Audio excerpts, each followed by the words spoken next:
আল্লাহ জানান, ইন্নাল্লাহা ইনদাহু ইলমুস সাআ ওয়া ইউনাজ্জিলুল গায়স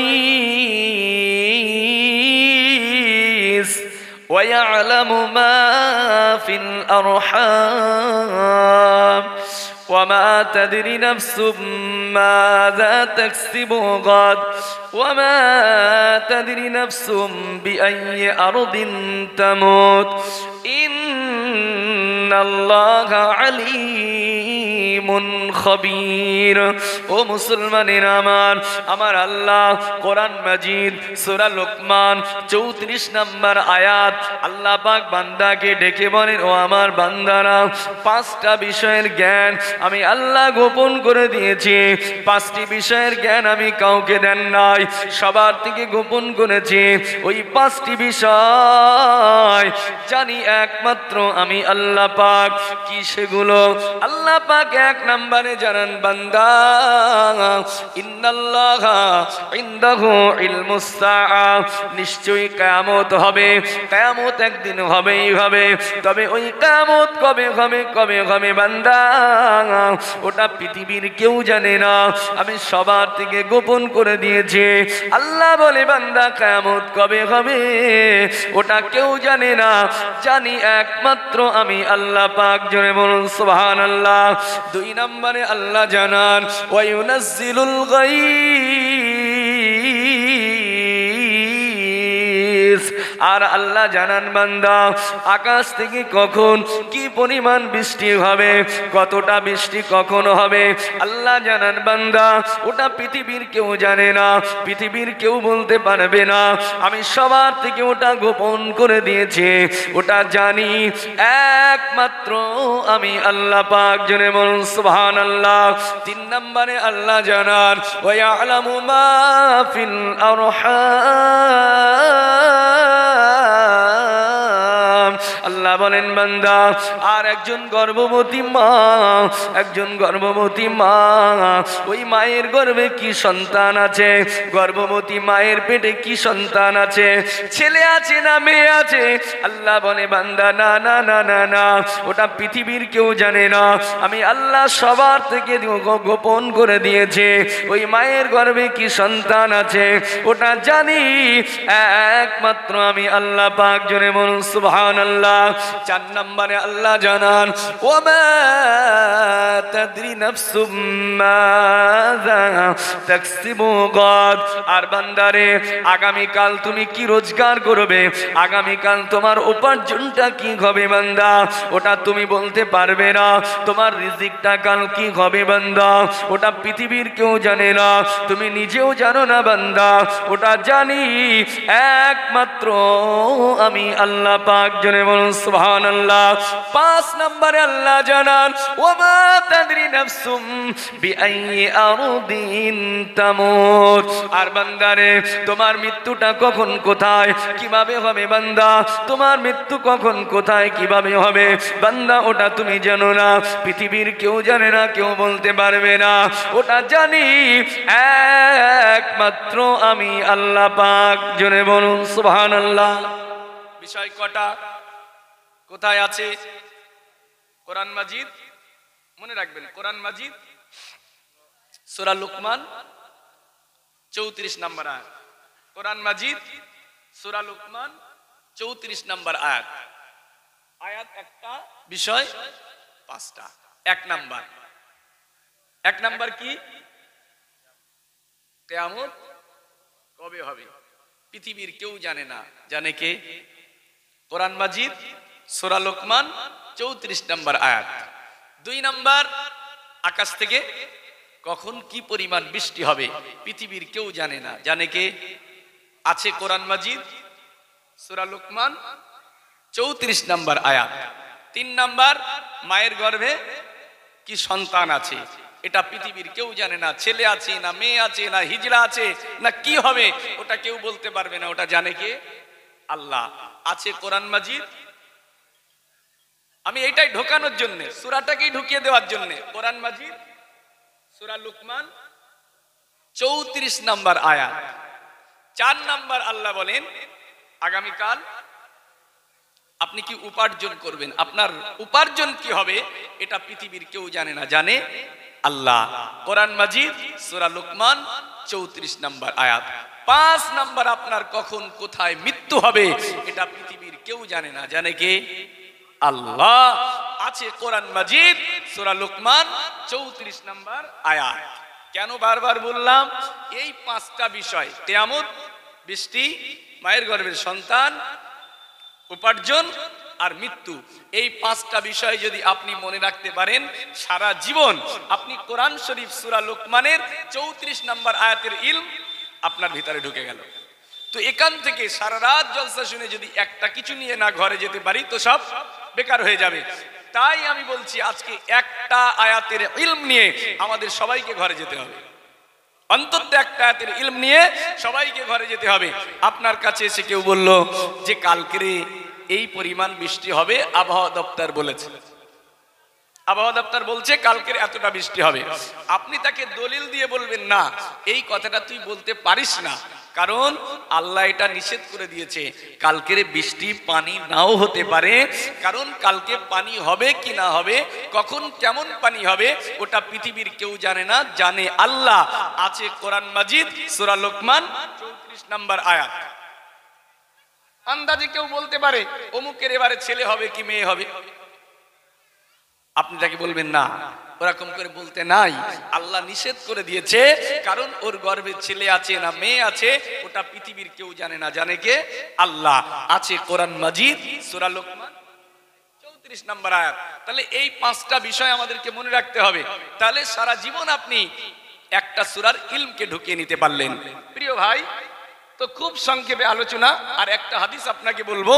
তো আজকের যে আমরা এখানে এতটা মানুষ হাজির হয়েছি, দেখেন এই 5টি বিষয়কে 2 ভাগে ভাগ করি। 5টা বিষয়, 1 নম্বরে আল্লাহ বললেন কিয়ামত, আর 5 নম্বর মৃত্যু। এবার মিডিলে 3টে দেখেন, বৃষ্টি, মায়ের গর্ভের সন্তান, আর রিজক, আপনার উপার্জন। আচ্ছা বলেন, এই মিডিলে যে 3টি আছে, এই 3টি বিষয়ের সম্পর্ক দুনিয়ার সাথে না আখিরাতের সাথে? পানি, সন্তান আর আপনার উপার্জন, এই 3টি বিষয়ের সম্পর্ক দুনিয়ার সাথে। এবার দেখেন 1 নম্বরে আল্লাহ কিয়ামতের কথা বলেছে, 5 নম্বরে আল্লাহ মৃত্যুর কথা বলেছে। এই দুটো জিনিসের সম্পর্ক দুনিয়ার সাথে না আখিরাতের সাথে? আখিরাতের সাথে। তাহলে আমি যদি 5-10 মিনিট একটু আলোচনা করি। আচ্ছা বলেন, এই আয়াতটিকে কেন্দ্র করে এই 5টা বিষয় যদি আলোচনা করতে হয় অন্তত 3 ঘন্টা সময়ের প্রয়োজন হয়। তো 3 ঘন্টা সময় আমার নাই, কমিটিরও নাই, আপনাদেরও নাই। অতএব এই 5টা বিষয়ের 2 ভাগ করে আমরা দুনিয়ামুখী আজকে আলোচনা করব না আখিরাতমুখী?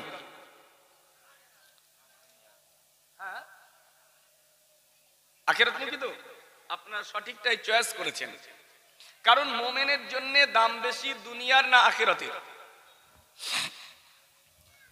ইমানদারের জন্য দাম বেশি দুনিয়া না আখিরাত? কিসের দাম বেশি? আখিরাত। কতটা দাম বেশি? মুমিনের জন্য দুনিয়া অপেক্ষা আখিরাতের দাম কতটা বেশি? ওখানে মাইকম্যান মাইকটা চেপে রেখে দিয়ে চলে গেছে। তো মুমিনের জন্য দুনিয়া অপেক্ষা আখিরাতের দাম বেশি। আল্লাহ পাকের কাছে এই পৃথিবীর দাম, আমার আল্লাহর কাছে এই দুনিয়ার দাম। কোরআন, আল্লাহ রাসূল সুনান ইবনে মাজাহ কিতাবুজ যুহুদে জানিয়েছে, লাউ কানাতিদ দুনিয়া ওয়া ইনদাল্লাহি তা'দিলুন জানাহু বাউদাতিন মা সাকা কাফিরাম মিনহা শারবা।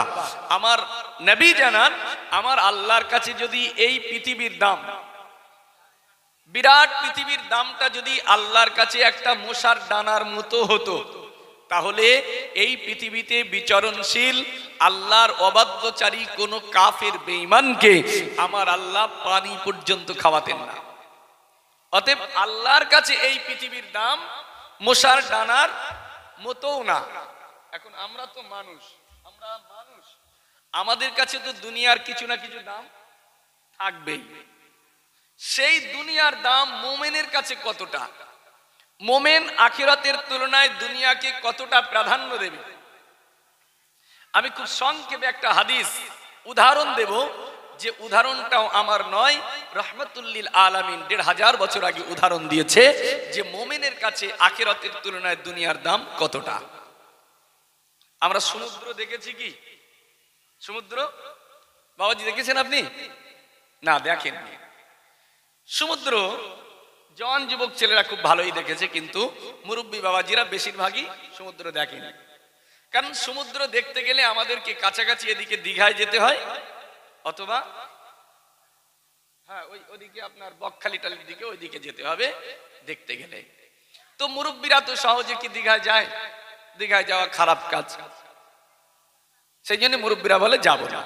কিন্তু না, আমি একটু এ ব্যাপারে অন্যরকম মত দিয়ে থাকি, যে মুরব্বীদেরকেও আগে একটু সমুদ্র দেখার জন্য, দীঘা দেখার জন্য নয়, সমুদ্র দেখার জন্য একটু ওখানে যাওয়ার দরকার আছে। কারণ কোরআন মাজিদে আল্লাহ বলে দিয়েছে সমুদ্রটা দেখো, সমুদ্রের ভিতরেই আমার নিদর্শন আছে। জোরে বলুন সুবহানাল্লাহ। তাহলে আল্লাহর নিদর্শন দেখার জন্য আপনাকে সমুদ্র একটু দেখার প্রয়োজন আছে। তো হাদিসটার প্রসঙ্গে একটু বলেই দিই কথাটা, কেন সমুদ্র দেখতে হবে। কোরআন মাজিদ সূরা লুকমান 31 নম্বর আয়াতে আল্লাহ সেটা বলছে, কেন সমুদ্র দেখবে। আল্লাহ পাক জানিয়ে দিলেন, আলম তারা আন্নাল ফুলকা তাজরি ফিল বাহরি বিনি'মাতিল্লাহ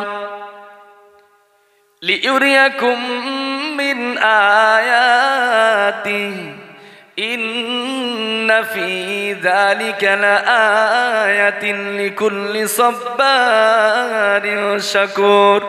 ও মুসলমানেরা আমার, সমুদ্র দেখার ব্যাপারে আল্লাহ বলেন, ও আমার বান্দারা, আলম তারা আন্নাল ফুলকা তাজরি ফিল বাহরি বিনি'মাতিল্লাহ, তোমরা কি দেখো না কিভাবে বিরাট সমুদ্রের উপরে, সমুদ্রের উত্তাল তরঙ্গে কিভাবে বড় বড় নৌকাগুলো আর জাহাজগুলো চলে। আল্লাহ বলে, বান্দারে, ওই বড় বড় নৌকাগুলো আর জাহাজগুলো তারা যে সমুদ্রে চলে এমনি নয়, বরং আমি আল্লাহ জানিয়ে দিলাম ওই জাহাজ, ওই বড় বড় জাহাজ আর নৌকাগুলো ওরা চলে আমি আল্লাহ আমার অনুগ্রহে। জনে বলুন সুবহানাল্লাহ। ও বান্দা, আমি আল্লাহ নৌকা জাহাজকে সমুদ্রের উপরে কেন চালাই? আল্লাহ বলে দিলেন, লিইউরিয়াকুম মিন আয়াতি, এই জন্য আমি সমুদ্রে নৌকা চালাই, এই জন্য আমি সমুদ্রের উপরে জাহাজগুলো চালাই, যাতে করে আমি আল্লাহ তোমাদেরকে আমার নিদর্শনাবলী, আমার নিদর্শনগুলো তোমাদেরকে দেখাতে পারি। জোরে বলুন সুবহানাল্লাহ। ও ভাইজানেরা, ততেব সমুদ্রের ভিতরে আছে আল্লাহর নিদর্শন। সেই নিদর্শন কারা খুঁজে পাবে? আল্লাহ পাক পরে জানিয়ে দিলেন, ইন্না ফি যালিকা লাআয়াতিন লিকুল্লি সাব্বারিন শাকুর। সমুদ্রের ভিতরে যে আল্লাহর নিদর্শন আছে, এটা খুঁজে পাবে প্রত্যেক শুকর গুজারি জ্ঞানী মানুষেরা, প্রজ্ঞাবান মানুষেরা, আল্লাহর শুকর গুজারি ব্যক্তিরা, তারাই সমুদ্রে গিয়ে আল্লাহর নিদর্শনকে খুঁজে পায়। যারা আল্লাহর শুকরিয়া করে তারা সমুদ্র দেখে আল্লাহর নিদর্শন পাবে। সত্যি সত্যি আপনি সমুদ্রের দিকে একবার হৃদয় দিয়ে তাকাবেন, অন্তর দিয়ে হৃদয় দিয়ে একবার সমুদ্র দেখবেন, সমুদ্রকে দেখে আল্লাহর নিদর্শনের কথা মনে পড়বে, আল্লাহর কথা স্মরণ হয়ে আপনার চোখ দিয়ে পানি ঝরবে, দেখবেন। অতএব সমুদ্র দেখতে যাওয়াটা খারাপ কাজ নয়। ওখানে খারাপ জায়গা, খারাপ পৃথিবীর সব জায়গা খারাপ। এখন আপনাকে সমুদ্র দেখার উদ্দেশ্য নিয়ে যদি একবার সমুদ্র দেখেন, আমার সাজেস্ট কোরআন দৃষ্টান্তে আপনার গুনাহ হবে না, বরং সওয়াবই হবে, নেকি হবে আপনার। মুসলমানেরা সেই সমুদ্র যারা দেখেছে তারা জানে সমুদ্রটা কেমন। ওই সমুদ্রের বিরাট, মহাসমুদ্রের বিরাট পানি। আমি উদাহরণ দেব মোমেনের জন্য দুনিয়ার আর আখিরাত। মোমেন আখিরাতের তুলনায় দুনিয়াকে কতটা প্রাধান্য দেবে। একটা হাদিস, আমরা যারা সমুদ্র দেখেছি তারা জানি যে সমুদ্র কেমন। আচ্ছা বলেন, ওই মহাসমুদ্রের ভিতরে, ওই মহাসমুদ্রের ভিতরে আমাদের কেউ যদি গিয়ে আঙুলটাকে বুড়িয়ে দেই আমরা, এরপরে আঙুলটা বার করব। আচ্ছা বলেন, ওই মহাসমুদ্রের বিরাট পানি থেকে আপনার আঙুলের মাথায় কয় ফোঁটা পানি আসতে পারে? ক ফোঁটা? আরে সমুদ্র থেকে আপনার আঙুল ঘোরাবেন সমুদ্রে, এরপরে বার করবেন, আপনার আঙুলের মাথায় ক ফোঁটা পানি আসবে? 1 ফোঁটা, 2 ফোঁটা, 5 ফোঁটা? আমি বেশি করে বললাম 10 ফোঁটা। ভাই ঠিক বলেছে, 1-2 ফোঁটাই পানি আসবে। আচ্ছা বলেন, ওই বিরাট মহাসমুদ্র থেকে আপনার আঙ্গুলের মাথায় যে 2-1 ফোঁটা পানি আসলো, এই পানিটার দাম সমুদ্রের কাছে কতটা? আমার কথাটা বোঝায় সবাই বুঝতে পারেন। আপনার আঙ্গুলের মাথায় যে পানিটা এসছে, এই পানিটার মূল্য সমুদ্রের কাছে কতটা? কোনো মূল্য আছে? কোনো দাম নেই। মুসলমানের ছেলেরা, আল্লাহ নবী আমার ঠিক সেই উদাহরণটাই দিয়ে দিলেন। সুনান ইবনে মাজাহ কিতাবুজ জুহুদের ভিতরে এসেছে, আল্লাহ নবী জানান, মা মাসালু দুনিয়া ফিল আখিরাহ ইল্লা মাসালু মা ইয়াজআলু আহাদুকুম ইসবাহু ফিল ইয়াম্মি ফালিয়ানজুর বিমা ইয়ারজি'i। আল্লাহ নবী বললেন, না না না না না, একজন ঈমানদারের কাছে, একজন মুমিনের জন্য দুনিয়ার সঙ্গে আখিরাতের কোনো তুলনাই হয় না। আখিরাতের সাথে দুনিয়ার কোনো কম্পেয়ারই করা যায় না, কোনো তুলনাই করা যায় না। তবে কতটা তুলনা করা যায়, কতটা তুলনা নেওয়া যায়, আল্লাহ নবী ঠিক এই উদাহরণটা জানিয়ে দিলেন। ও উম্মত, যাও যাও যাও যাও যাও যাও, ইল্লা মাসালু মা ইয়াজআলু আহাদুকুম ইসবাহু ফিল ইয়াম্মি ফালিয়ানজুর বিমা ইয়ারজি'i।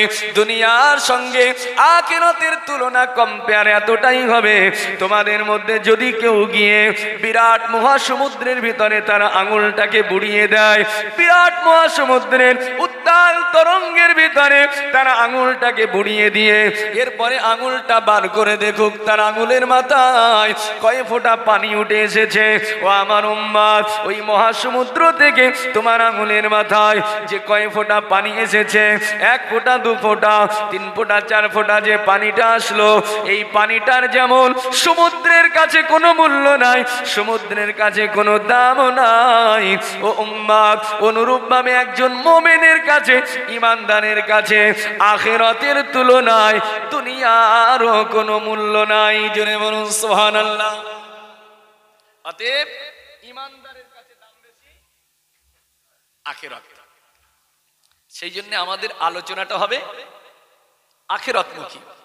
এবং এই মজলিসগুলো, আজকের যে মজলিস, এই সব মজলিসের আলোচনা আখিরাতমুখী হওয়াই উচিত।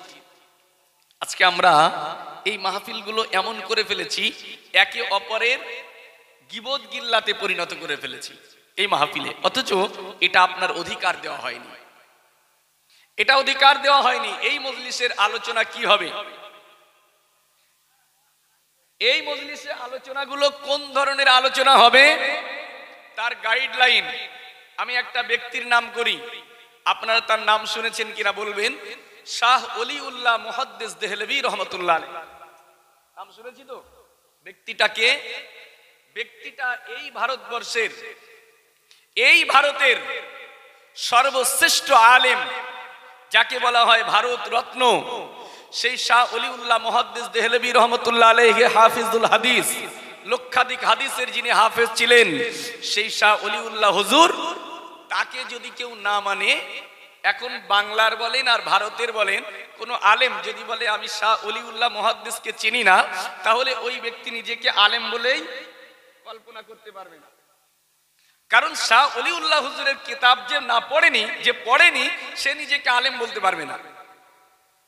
আবার একদিকে তিনি জগৎ বিখ্যাত আলেম, অপরদিকে তার আরেকটা বিরাট বড় পরিচয়, তিনি আমাদের তরিকারও একজন মাশায়েখ। জোরে বলুন সুবহানাল্লাহ।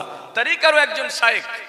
যেমন ফুরফুরা শরীফের মুজাদ্দিদে জামান আলা হযরত দাদা হুজুর পীর কেবলা রহমতুল্লাহ, তানার পীরের নাম কি?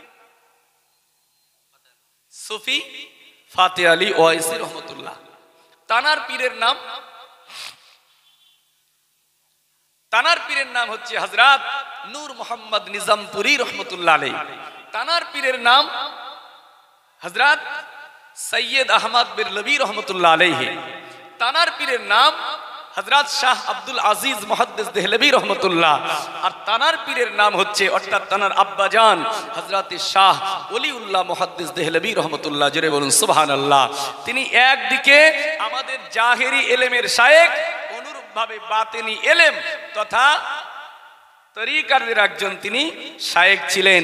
সেই শাহ ওলিউল্লাহ মুহাদ্দিস দেহলভী তার জীবনে অসংখ্য কিতাব লিখেছে, শত শত কিতাব। তার অসংখ্য কিতাবের মধ্যে অন্যতম একটা কিতাব যার নাম হচ্ছে আল ফাউজুল কবির ফি উসুলে তাফসীর। এই ফাউজুল কবির কিতাবটি যদি কোনো হুজুর বলে যে না ওই কিতাবটা আমার পড়া হয়নি, ওই সম্পর্কে আমি জানি না, আমি বলবো তুমি এখনো হুজুরই হয়নি। কারণ শাহ ওলিউল্লাহ হুজুরের আল ফাউজুল কবির উসুলে তাফসীর, কোরআন মাজিদের তাফসীরের উসুল বায়ানে তিনি এই কিতাবটা লিখতে গিয়ে তিনি একেবারে প্রথম দিকে লিখেছেন যে গোটা কোরআন শরীফের যে ইলম আছে এই ইলমটা 5 ভাগে ভাগ করা হয়েছে।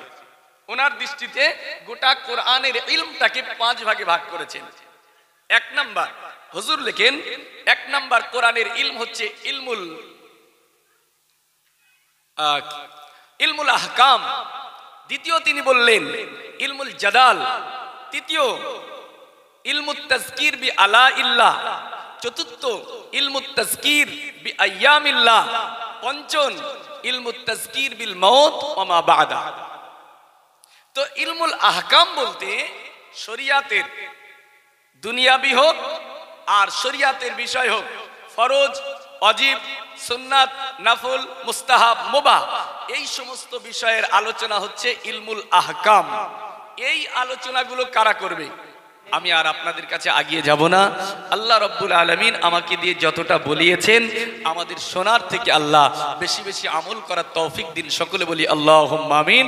আল্লাহ যদি আবার কোনোদিন আমাকে সুযোগ দেয় তো আপনাদের খিদমতে আলোচনা করা যাবে। প্রিয় ভাইরা, আমার জন্য দোয়া রাখবেন।